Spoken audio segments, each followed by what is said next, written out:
तो आप सभी का एक बार फिर से स्वागत है दोस्तों। आज के इस वीडियो में हम कम्युनिकेशन इन मैनेजमेंट की आपकी एक यूनिट है ग्रुप डिस्कशन एंड इंटरव्यूज़। तो आज के इस वीडियो में हम आपकी इस यूनिट को पूरी तरह कवर करेंगे, हिंदी में कवर करेंगे। सारी बातें होंगी, सारी बातें आपको आसानी से समझ में आ जाएंगी। बहुत ही ज़्यादा ईजी चैप्टर है ये वाला, तो प्लीज़ वीडियो को पूरा देखना ताकि सारी बातें आप समझ सकें। तो चलिए दोस्तों, बिना देरी के अपने टॉपिक को शुरू करते हैं। काफ़ी इजी है, यहाँ पर मुझे नहीं लगता कि ज़्यादा समझाना पड़ेगा मुझे, बहुत इजी है, बस आप ध्यान से सुनिए। समूह चर्चाएं। अब यहाँ पे बात करते हैं सबसे पहले कि ग्रुप डिस्कशन होता क्या है। देखो, ये जो आपका सब्जेक्ट है कम्युनिकेशन इन मैनेजमेंट का, अगर मैं बात करूँ तो ये एक बिजनेस के तौर पर आपको बस ये बताना चाह रहा है कि क्या क्या चीज़ें एक बिजनेस में कम्युनिकेशन किस तरह का होना चाहिए। तो उसी के अंतर्गत एक ग्रुप डिस्कशन भी है। देखो, ग्रुप डिस्कशन जो ग्रुप डिस्कशन है, ये जो समूह चर्चाएँ हैं, इनका अपना अपना महत्व है। लेकिन जब हम बिजनेस की बात करते हैं तो इसका और भी महत्व बढ़ जाता है, क्योंकि बिजनेस में एक व्यक्ति डिसीजन नहीं लेता। कई सारे जो ग्रुप हैं, मतलब कई सारे जो समूह होते हैं, वो आपस में मिलकर कई सारे डिसीजन लेते हैं, डिस्कशन करते हैं, अच्छी से अच्छी नीतियाँ या अच्छे से अच्छे प्लान बनाने का प्रयास करते हैं। तो इसलिए ग्रुप डिस्कशन वहाँ पर बहुत ज़्यादा इंपॉर्टेंट है, और उसी कॉन्टेक्स्ट में यहाँ पे आप सारी बातें समझेंगे। जैसे कि एक समूह दो या दो से अधिक लोगों की एक इकाई है जो एक सामान्य लक्ष्य प्राप्त करने के लिए मिलकर काम करते हैं। एक समूह एक वर्ग से इस अर्थ में भिन्न होता है कि एक समूह के सदस्य सामान्य विचारों, विश्वासों और प्रथाओं के कारण एक साथ होते हैं और एक समूह के रूप में एक दूसरे के साथ लगातार बातचीत करते रहते हैं। प्रत्येक समूह में एक अंतर्निहित गुण होता है जो उन्हें एकजुट रखता है, जैसे कि यहाँ पर नीचे दिए गए हैं। यहाँ पे बात को समझिए। यहाँ पे बस आपको स्टार्टिंग में समूह का अर्थ समझाया गया है कि ग्रुप होता क्या है। तो देखो, ग्रुप एक से अधिक, यानी कि दो या दो से अधिक लोगों का एक इकाई है, एक यूनिट है, ठीक है, एक समूह है। तो मतलब जब दो से ज़्यादा लोगों का एक गुट होता है तो उसको हम कहते हैं समूह, ठीक है। अब ये जो समूह है वो क्या होता है, तो देखो, समूह में एक चीज़, जो समूह की एक खासियत है वो ये है कि समूह में जो सदस्य होते हैं उनके जो विचार हैं वो सामान्यतः एक जैसे होते हैं। वो एक जैसा विचार रखते हैं, एक जैसा विश्वास रखते हैं। उनकी जो मतलब जो मान्यताएं हैं वो सेम होती हैं, या वो एक चीज़ को फॉलो करते हैं। तो जो समूह के सदस्य होते हैं वो काफ़ी मिलता-जुलता विचार रखते हैं एक समूह के अंतर्गत, ठीक है। और एक जो ये जो समूह होता है इसके अंदर कुछ विशेषताएं होती हैं, कुछ गुण होते हैं जो इनको एक समूह के रूप में बांधे रखता है, एकजुट रखता है। जैसे कि सामान्य लक्ष्यों के प्रति प्रतिबद्धता। जैसे कि बहुत सारे जो व्यक्ति होते हैं किसी समूह के, तो वो आपस में किसी लक्ष्य को पाने के लिए प्रतिबद्ध रहते हैं, डिसीजन लेते हैं कि हाँ, हमें ये वाला लक्ष्य, ये वाला गोल हासिल करना है, ठीक है। समाज में सकारात्मक परिवर्तन लाने का प्रयास। जो ग्रुप के मेंबर होते हैं उनके अंदर ये भी गुण होता है कई बार कि समाज में सकारात्मक परिवर्तन लाना चाहते हैं, एक जैसा विचार होता है इसके लिए उनके उनके बीच में। समाज को सुधारना और नैतिक मूल्य देना। समाज को सुधारने जैसा विचार हो सकता है। जानकारी एकत्र करना, मुद्दों और समस्याओं पर चर्चा करना और निर्णय लेने के प्रक्रिया में सहायता करना। तो ये सारी सामान्य गुण हैं, सामान्य विशेषताएं हैं। बाकी आई होप यहाँ तक आपको समूह का मतलब समझ में आ गया होगा, ठीक है। यहाँ पर बस हमने हल्का सा भी समूह का मतलब समझा, एक ग्रुप का क्या मतलब होता है। तो ये सारी बातें हैं ग्रुप के कॉन्टेक्स्ट में। एक समूह प्रभावी ढंग से तभी कार्य कर सकता है जब वह कुछ मानदंडों का पालन करता है। अब हमने बात कर ली समूह का, भी हमने समझ लिया। अब एक ग्रुप की बात कर रहे हैं कि अब एक ग्रुप किस तरह से कार्य वगैरह करता है। तो देखिए दोस्तों, एक जो ग्रुप होता है, एक जो समूह होता है, वो प्रभावी ढंग से कार्य तभी कर सकता है जब वो कुछ मानदंडों को फॉलो करे, जब वो कुछ नॉर्म्स या कुछ रूल्स बना ले अपने लिए, और समूह की पद अनुक्रमित संरचना को स्वीकार करता है और बनाए रखता है। समूह चर्चा से समस्याओं पर चर्चा आसान हो जाती है। समस्या की आम समझ पर पहुंचना और फिर आम सहमति से उसका समाधान करना। तो देखिए दोस्तों, एक जो समूह होता है, अगर हम चाहते हैं कि एक ग्रुप अच्छे से कार्य करे तो ग्रुप को अपने लिए कुछ रूल्स बना लेने चाहिए, या कुछ डिसाइड कर लेना चाहिए कि हम ये वाले या ये जो विचार हैं इन्हीं को फॉलो करेंगे अपने डिस्कशन में। तो ये सारी चीज़ें, मानदंड वगैरह कुछ, उसका पालन करना चाहिए ग्रुप को। साथ में ही अगर हम ग्रुप की बात करें तो ग्रुप डिस्कशन का एक बहुत बड़ा प्रभाव होता है। इससे कई सारे निर्णय आसानी से लिए जाते हैं, कई सारी समस्याओं पर आसानी से हल या समाधान ढूंढने का प्रयास किया जाता है समूह चर्चा के द्वारा। समूह चर्चा या ग्रुप डिस्कशन के 3 प्रिंसिपल्स हैं। पहला है पर्पस, दूसरा है प्लानिंग और तीसरा है पार्टिसिपेशन। 3 पीस मतलब जैसे आपने सुना होगा ना, रिसाइकल वगैरह के लिए 3 R का फॉर्मूला हम यूज़ करते हैं, ठीक है, या 4 R भी हो गए हैं अब तो। अब यहाँ पे हम बात करें तो 3 पीस का 3 P 3 P मतलब हो गया पर्पस, प्लानिंग और पार्टिसिपेशन का मतलब इसमें फॉलो किया जाता है, इन तीनों को फॉलो किया जाता है समूह चर्चा में। एक होता है पर्पस मतलब उद्देश्य डिसाइड करना, योजना बनाना और सभी पार्टिसिपेट लें, तो ये सारी चीज़ें समूह चर्चा में मुख्य रूप से होती हैं। किसी भी समूह चर्चा का उद्देश्य अच्छी तरह से परिभाषित होना चाहिए। समूह के प्रत्येक सदस्य को समूह चर्चा के एजेंडे के साथ साथ तिथि, समय और स्थान के बारे में सूचित किया जाना चाहिए। मतलब यह है वही बात अभी जो स्टार्टिंग में मैंने 3 P's आपको बताए, तो वो वही यहाँ पर कहा जा रहा है कि जो समूह होता है उसमें समूह जो चर्चा होती है उसमें उद्देश्य बिल्कुल अच्छे से क्लियर होना चाहिए कि हम किस उद्देश्य को लेकर बात कर रहे हैं आपस में, ठीक है। तो समूह के अंतर्गत उद्देश्य क्लियर होना चाहिए।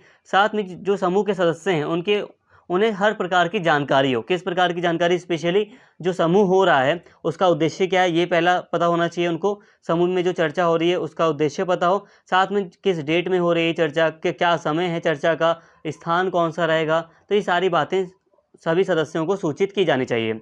इससे चर्चा में सभी की भागीदारी और सक्रिय योगदान सुनिश्चित होगा। इससे क्या होगा? इससे फ़ायदा ये होगा कि सभी लोग टाइम पर या सभी लोग भागीदारी के लिए पार्टिसिपेट कर पाएंगे।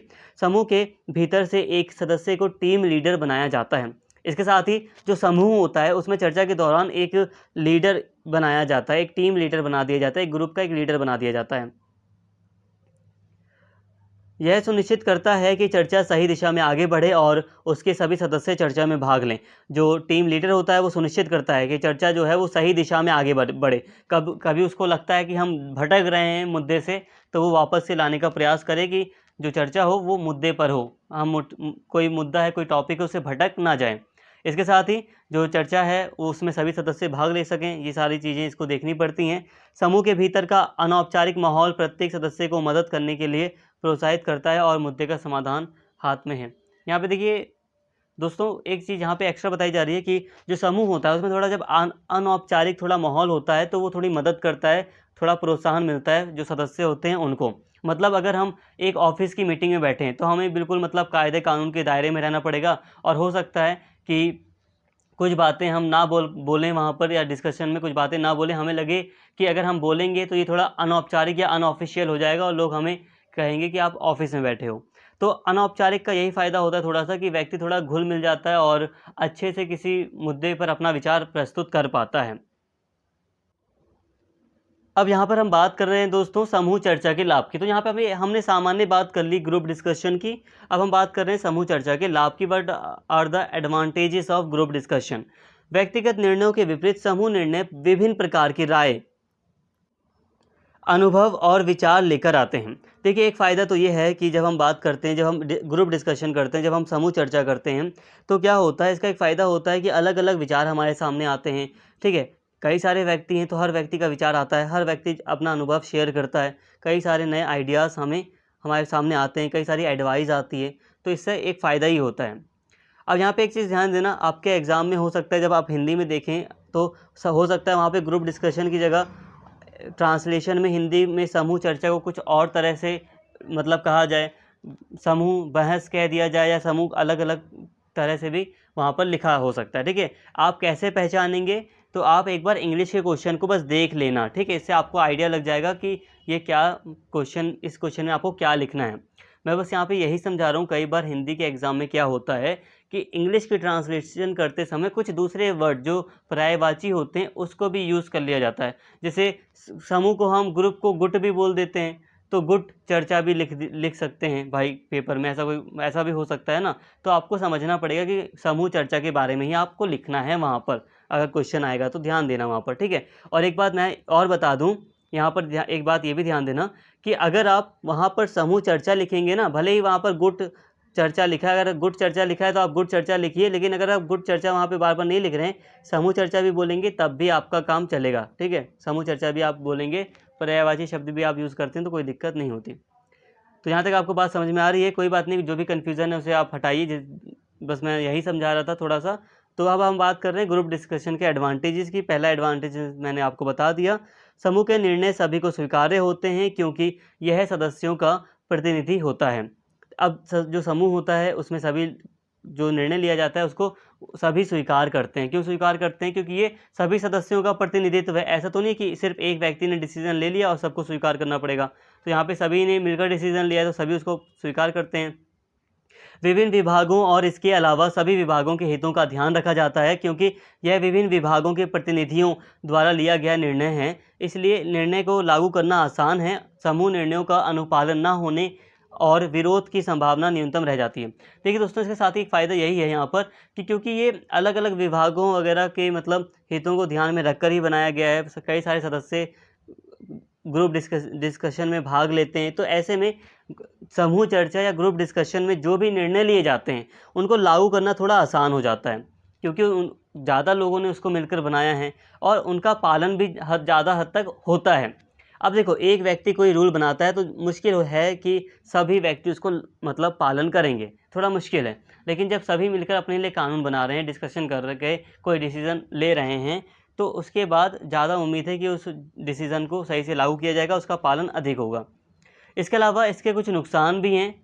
तो अब ग्रुप डिस्कशन के क्या नुकसान हैं? तो देखिए, कभी कभी निर्णय लेने से बचने या देरी करने के लिए मामले को एक समूह के पास भेज दिया जाता है। कई बार विभिन्न सदस्यों के अलग अलग विचारों और विचारों के कारण समूह द्वारा कोई निर्णय नहीं लिया जा पाता। इसे आप गवर्नमेंट वगैरह में आप देख सकते हैं, कई बार ऐसा होता है कि किसी डिसीज़न, जब कोई एक व्यक्ति, कोई ऑफिसर डिसीज़न नहीं ले पाता है तो उसको ग्रुप के ऊपर छोड़ देता है कि हाँ, एक कमेटी गठित की जाएगी, फिर वो डिसीज़न लेगी। हालांकि कई बार ये पॉजिटिव सेंस में किया जाता है, लेकिन कहीं ना कहीं इसमें देरी होती है। तो इससे एक नुकसान है कि काफ़ी देर हो जाती है, क्योंकि समूह द्वारा लिया गया निर्णय अंतिम निर्णय के लिए किसी एक व्यक्ति पर जिम्मेदारी तय नहीं करता है, इसलिए किसी भी निर्णय के लिए यह जवाबदेह नहीं ठहराया जा सकता। मतलब यह है, देखो दोस्तों, अब कोई ग्रुप डिस्कशन हुआ, उसके बाद कोई डिसीज़न लिया गया और उसको लागू किया गया। अब ऐसे में जो डिसीज़न लिया गया है, अगर उसको लागू किया जाएगा तो ऐसे में दिक्कत ये है कि अगर उसका कोई नेगेटिव इफ़ेक्ट पड़ता है, नेगेटिव प्रभाव पड़ता है, तो उसके लिए ज़िम्मेदार कौन ठहराया जाएगा? क्या जिसने ग्रुप का गठन किया था वो ज़िम्मेदार ठहराया जाएगा या कोई एक व्यक्ति ज़िम्मेदार ठहराया जाएगा? तो यहाँ पे यही होता है कि कोई ग्रुप का जो भी मेंबर है वो ज़िम्मेदारी नहीं लेता या वो जवाबदेह नहीं होता।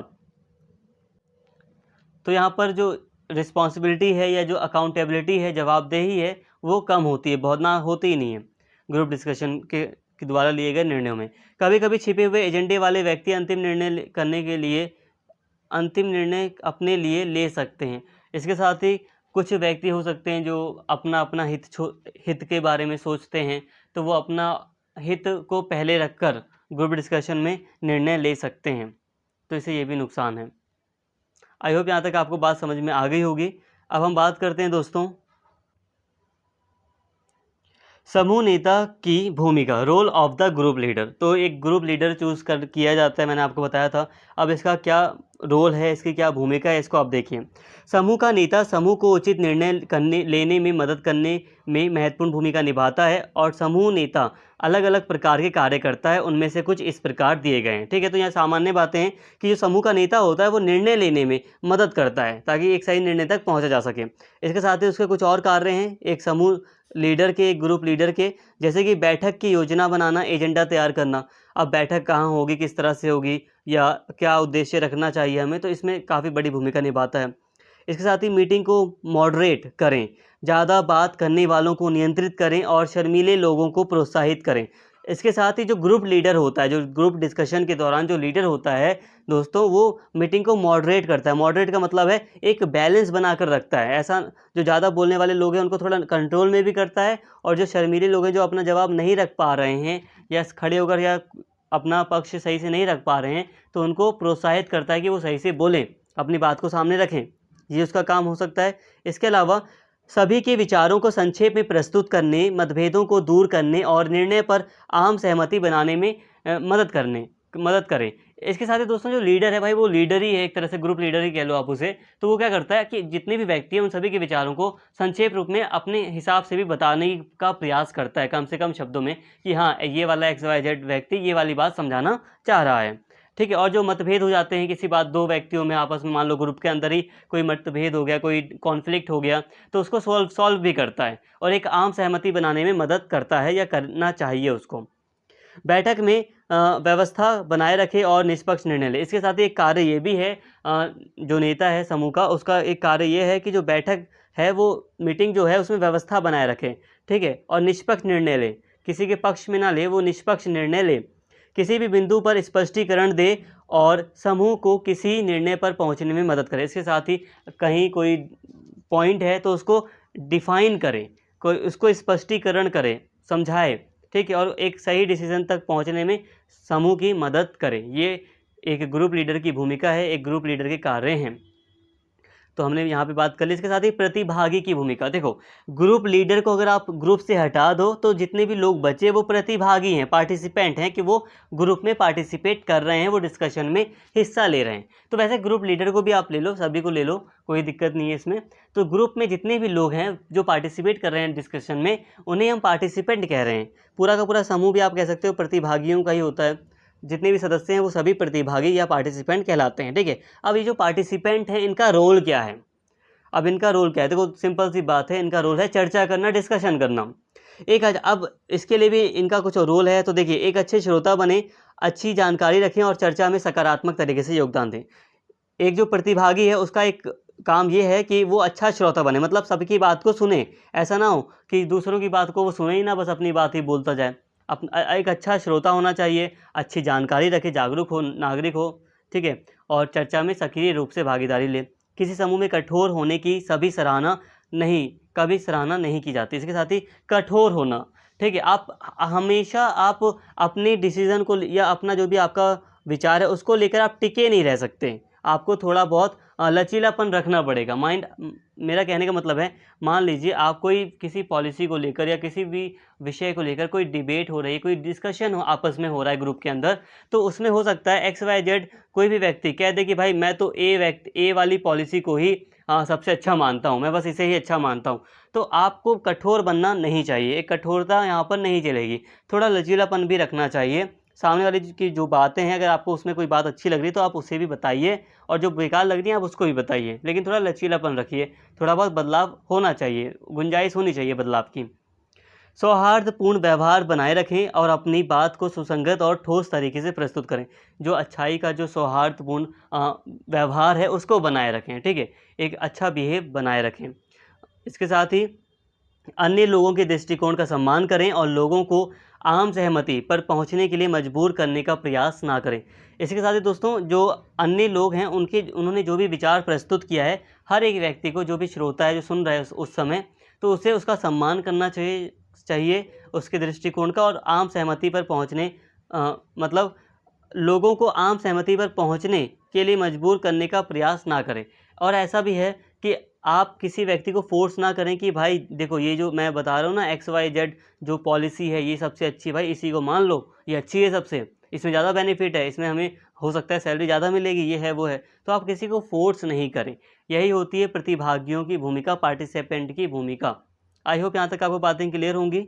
अब मैं बात करता हूँ यहाँ पे बिजनेस स्कूलों में समूह चर्चाएं। बिजनेस स्कूलों में मतलब आप समझ सकते हैं किसी कंपनी में हो रहा है, कई सारे स्कूल यूनिवर्सिटीज़ हैं जो बिजनेस के लिए ही जानी जाती हैं, ठीक है, जो बिजनेस लेवल की डिग्री वगैरह भी प्रोवाइड करती हैं। तो वहाँ पे जो डिस्कशन हो रहे हैं या बिजनेस लेवल पे पूरे जो जितने भी डिस्कशन है, आप उन्हें कह सकते हैं बिजनेस स्कूलों में समूह चर्चाएँ, group discussion at business schools, ठीक है। ये आप सामान्य रूप में समझ सकते हैं। देखो, समूह चर्चा में सफल होने के लिए व्यक्ति में कुछ गुण होने चाहिए। तो ये सामान्य टॉपिक है, जो ज़रूरी नहीं है कि इसे आप बिजनेस स्कूल से जोड़कर देखें। एक सामान्य टॉपिक है कि समूह चर्चा में सफल होने के लिए व्यक्ति में कुछ गुण होने चाहिए।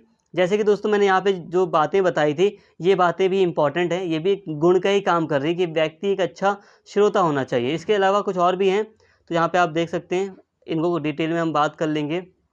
देखिए दोस्तों, जो समूह चर्चा होती है, जो ग्रुप डिस्कशन होता है, उसमें व्यक्ति के पास निम्नलिखित गुण तो होने ही चाहिए। जैसे कि पहला है टीम स्पिरिट, टीम भावना, एक सहयोग की भावना के साथ, टीम भावना के साथ हमें काम करना चाहिए। टीम में दोस्तों क्या होता है, हो सकता है आप किसी फील्ड में अच्छे हों, ठीक है, आप XYZ एक व्यक्ति हैं जो कि किसी फील्ड में अच्छे हैं, हो सकता है आपका जो ग्रुप मेंबर है, ग्रुप के अंदर जो दूसरा व्यक्ति है वो उसी फील्ड में कमज़ोर है, तो ऐसे में आप उसको थोड़ी सहायता करेंगे, उसकी हेल्प करेंगे। और हो सकता है ये वाला व्यक्ति किसी दूसरी फील्ड में स्ट्रांग हो और ये आपको थोड़ी हेल्प कर दे, तो ये आपस में जो मिलजुल कर काम करते हैं इसे हम कहते हैं टीम भावना, तो ये होना चाहिए। इसके अलावा लीडरशिप होनी चाहिए, एक आपके अंदर भी लीडरशिप की भावना होनी चाहिए, नेतृत्व करने, कभी अगर ज़रूरत पड़े तो नेतृत्व करने की इच्छा भी आपके अंदर होनी चाहिए, या हुनर होना चाहिए कि आप नेतृत्व भी कर सकें। मान लीजिए आपको किसी टीम का कप्तान बना दिया जाए, जैसे क्रिकेट टीम के कप्तान होते हैं, आपको लीडर बना दिया जाए तो आप उस भूमिका को भी अदा कर सकें।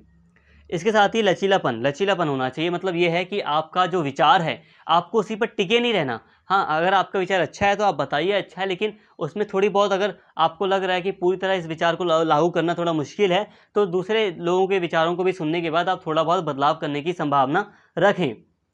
इसके साथ ही निश्चयात्मक, असर्टिव, मतलब यह है कि आप अपना जो भी विचार प्रस्तुत करते हो उसे निश्चय मतलब पूरे विश्वास के साथ प्रस्तुत कीजिए। ऐसा ना हो कि आप आधा अधूरा, मतलब आपको खुद ही आप श्योर नहीं हैं, अनश्योर हैं आप पूरी तरह, या आपको लग रहा है ऐसा भी हो सकता है, ऐसा भी हो सकता है, डाउट नहीं होना चाहिए, आप पूरी तरह निश्चय पूर्ण होकर आप अपने विचार को प्रस्तुत करें।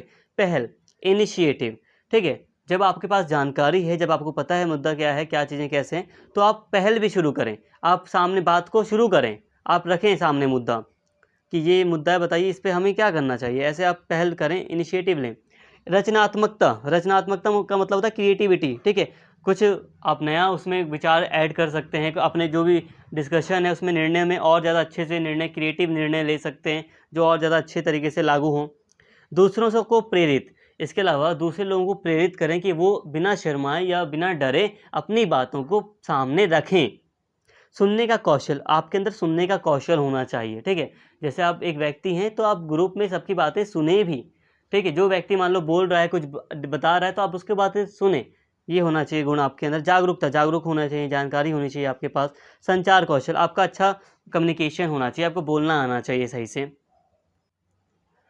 तो ये सामान्य बातें थी, हमने यहाँ पे बात कर ली, समूह चर्चा की बात कर ली, ग्रुप डिस्कशन की काफ़ी डिटेल में हमने बात कर ली। ये कुछ गुण थे एक व्यक्ति में होने चाहिए जो कि एक अच्छी ग्रुप डिस्कशन करना चाहता है, तो ये सारे गुण एक व्यक्ति में होने चाहिए।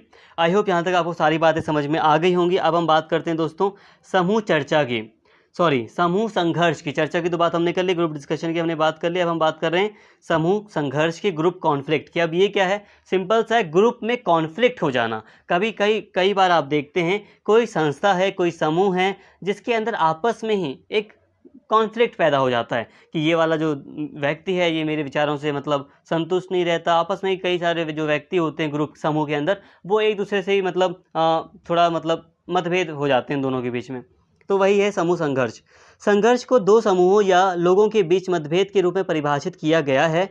समूह से अलग किसी लक्ष्य को पूरा करने के लिए दूसरे समूह का विरोध, आमतौर पर इसके पीछे प्रेरक शक्ति है। इस तरह के संघर्ष इसलिए हो सकते हैं क्योंकि संघर्ष में शामिल पक्षों के पास अलग अलग मूल्य और मार्गदर्शक सिद्धांत हैं। यहाँ पर एक चीज़ ध्यान देना, यहाँ पे जो समूह संघर्ष की बात की गई है, स्पेशली समूह में संघर्ष की बात है, लेकिन यहाँ पे स्पेशली थोड़ा बल दिया गया है कि दो समूह हैं, तो दो समूह में आपस में जो संघर्ष होता है उसे हम कहते हैं समूह संघर्ष। क्या कहते हैं?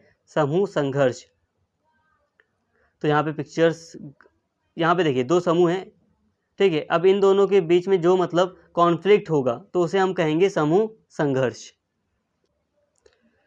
अब हम बात करते हैं दोस्तों समूह संघर्ष के प्रकारों की। अब काफ़ी डिटेल में हमें समझ में आ जाएगा। अब इसके कुछ प्रकार होते हैं, संघर्ष के कुछ प्रकार होते हैं। देखो, पहला है पारस्परिक संघर्ष। एक पारस्परिक विवाद, दो लोगों के बीच असहमति है। ऐसा अक्सर इसलिए होता है क्योंकि अलग अलग व्यक्ति कितने विशिष्ट होते हैं, क्योंकि हम सभी का व्यक्तित्व अलग अलग है, इसलिए हमारे निर्णय और दृष्टिकोण अक्सर परस्पर विरोधी होते हैं। एक व्यक्ति आंतरिक, अब यहाँ पे देखिए दोस्तों, एक चीज़ यहाँ पे ध्यान देना, यहाँ पे मैं बात कर रहा हूँ संघर्ष के प्रकारों की। यहाँ पे मैंने ये नहीं कहा समूह संघर्ष की, ठीक है। यहाँ पे हम बस कॉन्फ्लिक्ट के टाइप्स को देख रहे हैं कि कितने तरह के संघर्ष नॉर्मली होते हैं यहाँ पर, तो बस हम उनको देख रहे हैं। तो एक तरह का संघर्ष होता है कि दो व्यक्तियों के बीच आपस में कोई संघर्ष हो जाए, जैसे कि 2 व्यक्ति हैं, ठीक है, अब उनके बीच कोई संघर्ष हो जाए, किसी मतभेद, किसी विचार को लेकर मतभेद हो जाए, ऐसा होता रहता है। आप पॉलिटिशियंस को देख लीजिए, अलग-अलग जो पार्टीज़ के पॉलिटिशियन हैं, जो अलग-अलग व्यक्ति हैं, अलग-अलग विचारधारा से संबंधित 2 व्यक्ति जब आपस में मिलते हैं, तो उनके बीच में कॉन्फ्लिक्ट होता है किसी टॉपिक को लेकर। तो ये वाली बात आपको समझ में आ गई। इसके अलावा अंतर्वैयक्तिक, इंट्रापर्सनल कॉन्फ्लिक्ट, एक व्यक्ति आंतरिक संघर्ष का अनुभव करता है। एक व्यक्ति के अंदर भी कई सारी मतलब संघर्ष होते रहते हैं। वो कई बार अपने माइंड में कोई विचार लाता है, फिर वो उसी विचार पर उल्टा सोचता है और उसी को फिर अच्छा करने का प्रयास करता है, या जो अपोजिट में विचार हैं उसको समझने का प्रयास करता है। तो उसके अंदर भी कई तरह के संघर्ष होते हैं। एक व्यक्ति के आंतरिक संघर्ष भी होते हैं। वो अपने आप से भी एक तरह से लड़ता है एक व्यक्ति, कि वो सही डिसीज़न कैसे ले सकता है। कई बार आप अपने आप से भी संघर्ष करते होंगे। तो यह है इंट्रापर्सनल, एक व्यक्ति के जो आंतरिक संघर्ष अनुभव करता है व्यक्ति, वो है। इसके अलावा इंट्रा ग्रुप संघर्ष। अब ये संघर्ष क्या है, तो देखिए, एक टीम के भीतर होने वाले संघर्ष का एक रूप इंट्रा ग्रुप संघर्ष है। याद रखना, यहाँ पे ना इंट्रा और इंटर में अंतर हो जाएगा, आप कंफ्यूज भी हो सकते हो। तो यहाँ पे बस ध्यान देना, इंट्रा का मतलब है अपने ही अंदर, अपने ही अंदर, इंट्रा का मतलब है अपने ही अंदर। तो देखिए, कई बार क्या होता है, मान लो कोई ग्रुप है, ठीक है, कोई ग्रुप है। अब एक ग्रुप के, मान लो एक टीम इंडिया ही है, ठीक है, टीम इंडिया है, क्रिकेट की टीम है। तो अब टीम के अंदर ही अगर हम बात करें तो 11 प्लेयर हैं, ठीक है, 11 लोगों का एक समूह कह लो इस टीम को। अब इसमें ही जब कप्तानी जो पोजीशन है कप्तान की, उसको लेकर या किसी दूसरे मुद्दे को लेकर आपस में जब जो व्यक्ति हैं वो थोड़ा सा एक दूसरे से संघर्ष करने लगे, तो इसको हम कहेंगे इंट्रा ग्रुप संघर्ष। मतलब ये जो संघर्ष है वो दूसरी टीम में नहीं, दूसरी टीम के साथ नहीं हो रहा, ये अपनी टीम के साथ ही, अपनी टीम के अंदर ही, अपने ग्रुप के अंदर ही संघर्ष हो रहा है।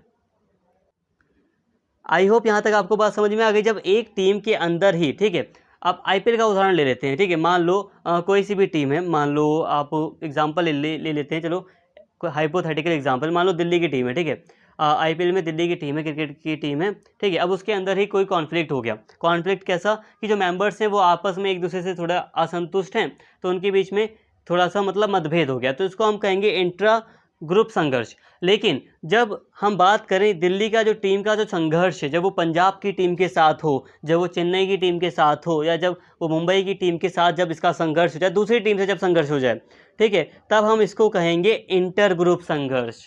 आई होप बात समझ में आ गई। मतलब जब एक टीम, एक ग्रुप के अंदर कोई संघर्ष हो तो इसको हम कहेंगे इंट्रा ग्रुप संघर्ष। कई बार ऐसा होता है, कई बार विचारों को लेकर लोग आपस में थोड़ा मतभेद पैदा कर लेते हैं कि यार देखो यार, तुम एक ही ग्रुप में रहकर हम मतलब तुम्हारे विचार मैच नहीं कर रहे मुझसे, तो ऐसे में इंट्रा ग्रुप संघर्ष देखा जाता है। और कई बार हम जब दूसरी टीम के साथ संघर्ष करते हैं, हम कहते हैं नहीं, हमें अपने ग्रुप को स्ट्रॉन्ग बनाना है और हमारा ग्रुप जो विचार रख रहा है वो सबसे अच्छा है, तो जब हम अपने ग्रुप को एकजुट रखते हुए दूसरे ग्रुप के विचारों से संघर्ष करते हैं, तो इसको हम कहते हैं इंटर संघर्ष, इंटर ग्रुप संघर्ष। आई होप यहाँ तक अब बातें आपको क्लियर हो गई होंगी।